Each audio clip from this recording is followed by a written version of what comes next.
Ongi etorri, gaur zuekin Lantxotegi.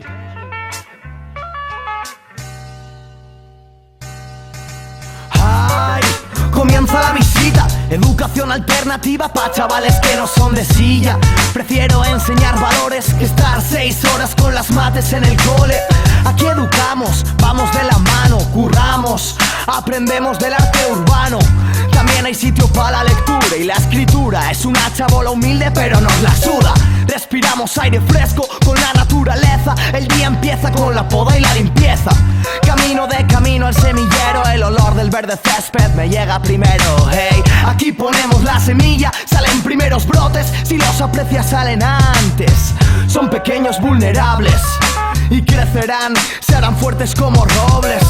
Aquí a lo mía, la sonrisa de Sara me ilumina. Día a día, día a día. Espera, frena, falta cena. La guerrera jardinera. Junto a ellas cosechamos aquí todos los frutos. Cada uno hace su parte y lo repartimos todos juntos. Cada uno hace su parte y lo repartimos todos juntos. Ongi etorri Lantxotegi. Ongi etorri, gaur zuekin Lantxotegi. Ongi etorri. Ongi etorri, gaur zuekin Lantxotegi. ¡Ja! También está la PCA, Teresa Koldo Edurne en medio de Berriozar. Arte hasta en la fachada, respeto por la etnia gitana. Conexiones sanas, gente con ganas y yo.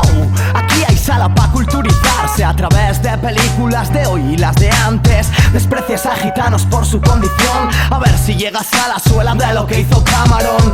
Y nos vamos pa' arriba, pa' el viejo pueblo, donde se corta la leña pa' pasar el invierno. Soldadura, dotes de mantenimiento. Si quieres ser un manitas, hoy aquí es el momento. Ana, Víctor y Chiqui se encargan de las fieras. Obtienen resultados trabajando a su manera. Hey, si quieres lo repito, en cosa de electricidad siempre algún que otro cortocircuito. Nuestra Lidia controla la situación, cada problema con su receta para la solución. ¿Tienes hambre? Nada más que hablar, que en el Lantxotegi también sabemos cocinar, yeah. Ongi etorri, gaur zuekin Lantxotegi. Ongi etorri, ongi etorri.